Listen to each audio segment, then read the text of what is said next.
আমার কথাটা এই অংশটুকু যুবক যুবতীরা খুব ভালো করে শুনেন। দিনী বোন যাদের বয়স হায়েজ হয়ে গেছে, যাদের হায়েজ হয়েছে, এখান থেকে সবাই যারা বালেগ হয়েছে আমরা ছেলেরা সবাই ভালো করে কথাটা শুনেন। বাংলাদেশে পিছন থেকে একটা নতুন সমস্যা রাইজ করতেছে। সমস্যাটা হচ্ছে এমনিতেই আমাদের ছেলে মেয়েদের মধ্যে হারাম সম্পর্ক ছিল। এর স্কুলে কলেজে বিশ্ববিদ্যালয়ে যাচ্ছে, ফ্রি মিক্সিং এ পড়াশোনা করছে, বাসায় পর্ন দেখছে, ওখানে গিয়ে মেয়ের সাথে হারাম সম্পর্ক হচ্ছে, তারপরে প্রেমের সম্পর্কের নামে জেনা হয়ে যাচ্ছে, জেনা হওয়ার পরে ছেঁকা খেয়ে মাদক, তারপরে গান বাজনা বাদ্যযন্ত্র ইত্যাদি ইত্যাদি, জীবনটা শেষ।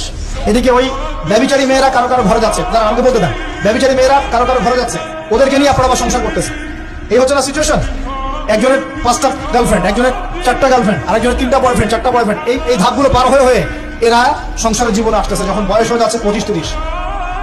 সমস্যা কিন্তু এটা ম্যাক্সিমাম সবার ক্ষেত্রে হচ্ছে বলবো না, অনেক একটা বড় অংশ এই সমস্যা ফেস করতেছে। এর মধ্যে এই ফ্রি মিক্সিং এর মধ্যে শুরু হয়েছে নতুন একটা জিনিস, যে ভালোবাসার আবার লিঙ্গ কি, ভালোবাসার আবার এখানেই শুরু হয়েছে ছেলে ছেলে জেনা করা, মেয়ে মেয়ে জেনা করা, ছেলে ছেলে জেনা করা, আর কি বললাম বলেন, মেয়ে মেয়ে জেনা করা। নাউজুবিল্লাহ। এটা কমে লুত, এর শাস্তি আসবে যদি আমরা তওবা করে ফিরে না আসি।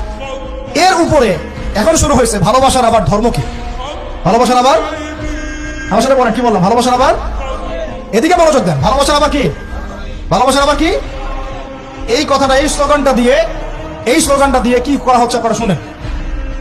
অমুসলিম ছেলে মুসলিম মেয়ের সাথে প্রেম করতেছে, অমুসলিম ছেলে মুসলিম মেয়ের সাথে প্রেম করতেছে, বলতেছে ভালোবাসার আবার ধর্ম কি, তুমি আমি একে অপরকে মহব্বত করি, ভালোবাসি, এর মধ্যে ধর্ম আসবে কেন? বলছে তুমি আমার ধর্মে দীক্ষিত হয়ে যাও, অথবা আমি তোমার ধর্ম কবুল করে মুসলমান হয়ে যাবো।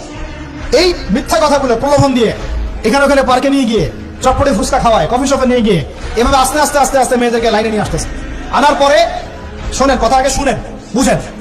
আপনি ঠিক বললেও ঠিক, এটা না বললেও ঠিক, চলতেছে এটাই সমাজ। এখন কথা হচ্ছে, আমরা যদি আমাদের বোনদের ইজ্জতকে বাঁচাইতে চাই, এই বিষয়টা সম্পর্কে সচেতন থাকতে হবে।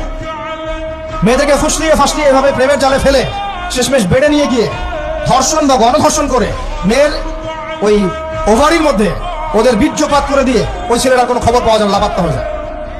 কোনো কোনো ক্ষেত্রে টাকার বিনিময়ে মেয়েদেরকে পাচার করারও অভিযোগ পাওয়া গেছে।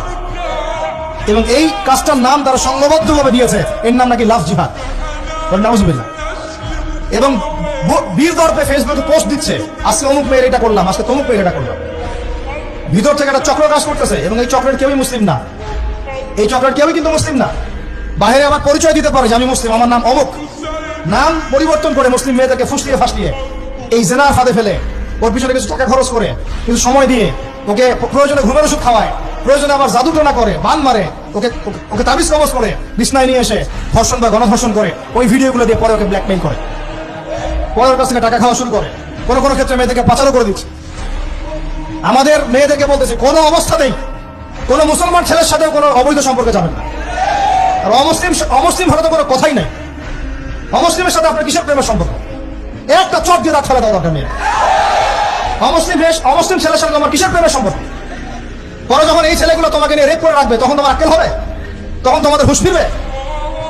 তখন এসে আমাদের কাছে মেসেজ করতেছে, আমার এই সমস্যা হয়েছে, আমাকে আমি কি করবো বলেন? আমাদের ওয়াইফদের কাছে মেসেজ করে, এরকম এরকম হয়েছে আমার সাথে, আমরা কি করবো বলেন? তো তোমাকে কে যাইতে বলছো ঈশ্বরের কাছে? তুমি তোমার ইজ্জত ওখানে, তুমি তোমার পায়জামা কিভাবে খুললা সেখানে? আর কি হবে বলবো বলেন? তুমি একজন মুসলিম ঘরের মেয়ে, তোমার ইজ্জতের দাম নাই, তোমার সম্মানের দাম নাই, তোমার ইজ্জত আবরুর দাম নাই। তুমি কেমন করে নগ্ন হয়ে বাইরে ঘুরতে পারো? তুমি কেমন করে একটা অমুসলিম ছেলের সাথে প্রেমের সম্পর্ক করতে পারো? কিভাবে তুমি একটা অমুসলিম ছেলের সাথে বেড়ে যেতে পারো? তার সামনে তোমার